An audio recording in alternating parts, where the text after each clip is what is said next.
The other day, I was feeling like the story of Easter is a story that has so much packed in it. But what we normally do is like we limit the story of the crucifixion, the death, and the resurrection and ascension of Christ into like 2 weekends over the season of Easter, or like 3 if your church does that for a longer time. Yet this story is so vibrant and it informs so much about our faith. And so if you find that I'm talking about it and we're like in so many days after Easter, allow me, because that's where my mind is still at. And those are the things that I'm still looking at that story and allowing it to speak to my faith. And so the other day I was looking at another part of this story that I really love. In Matthew chapter 27, from around verse 62 all the way to verse 66, it talks about this time when Christ had already died and he was buried. And then the Pharisees, the Sadducees, and the other sees go to Pilate and to Herod, and they're like, look, this guy, we've buried him, but we are so scared that his disciples might go and steal his body and then say he's resurrected. And so Pilate tells them, you guys go and make sure that tomb is as secure as you know best. And so they go, and the king has given them permission. Of course, the tomb was sealed with a stone, a huge stone, and then they put the king's seal on that stone, and then they posted guards, and they left. And I find that story so amazing because I'm like, Yanni, these guys, in their minds, they're like, there's no way he's going to leave that tomb. There is absolutely no way he's going to leave that tomb. And they felt in their minds, they're like, we've closed him up. This story is done. This story is completely done. And as I was just looking at that narration, I thought about it from the perspective of my life and how sometimes it can feel like some things have been shut and they'll never happen again. Like they've been shut. You know, did you realize the 3 things they did? Number 1, they put a huge stone. Number 2, they sealed the stone with the king's seal. Anything that had the king's seal meant you could not touch it. You could not tamper with it. And then number 3, they posted guards.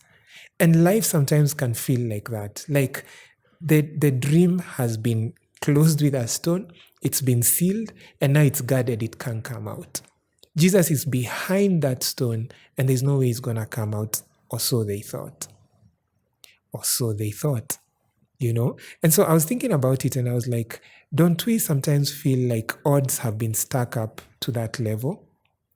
Yeah, and because we've been talking about these feelings, and we spoke about, I feel overwhelmed, I feel lonely. Let's talk about the moments when we feel like the odds have been stuck up against us. You know, take for instance, in our present day, maybe you're at home and you're praying or you're trusting God for a job, but the stone, the seal, and the guard have come to your door. You know, the stone is the fact that the economy is not doing well. The seal is the fact that even the global economy is not doing well. The guard is the fact that like companies are letting people go, and you're trusting God for a job when others are being let go. Doesn't life feel that way sometimes? Like the odds are completely not in my favor. I feel like on that day, the disciples of Christ and the followers of Christ could have looked at that tomb and been like, this is it. This story is done. But thank God that, as we know, Jesus still came out of that tomb. You see, the thing is, society, man will always try their best to hold God back. Things and circumstances will try their best to hold God back so that you can feel like God won't come through for you. The circumstances in these things are so thick, you're not going to make it through. But I thank God that He's powerful enough to make it beyond, through the stone, through the seal, through the guards. Because for sure the next day, Jesus was out of that grave. They don't even know He came out, but He was out of it. What am I saying to you today? I'm saying to us that there are moments in life when we're going to feel that way. odds are stacked up against you. You don't know how things are going to work out. It feels like your dream is so far and God is so far from even you trying to think of how he's going to come through. You can't. But God always comes through. And that's the joy that I have in reading that story. This story reminds me of the time when Elijah was having a contest with the prophets of Baal, and then he tells the guys to dig a trench and then to pour water, and then he calls on God, and God still lit up that sacrifice and burnt it. And I look at that story and I'm like, that's what it looks like sometimes. Like the things you're holding on to, the things you're trusting God for, they've been poured water on. And you're like, how is a fire going to be possible here? How is it going to work out? But God, right? And so let me encourage you today. It doesn't matter if you are in a place or a space in your life where you feel like your dreams have been sealed with a huge stone, sealed with a king's seal, and then guarded by a guard. God will still come through.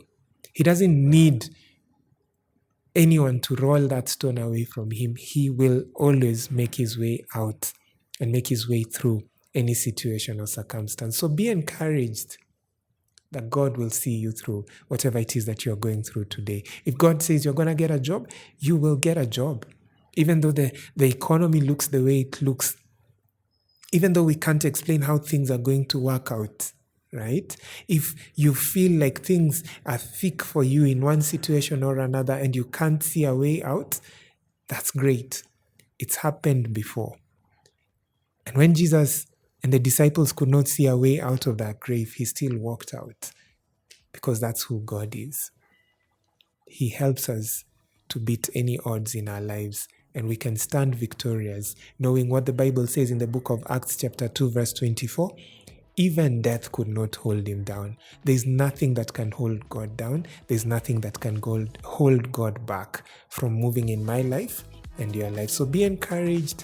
Stand in the place of God. Trust God. You will see him come through.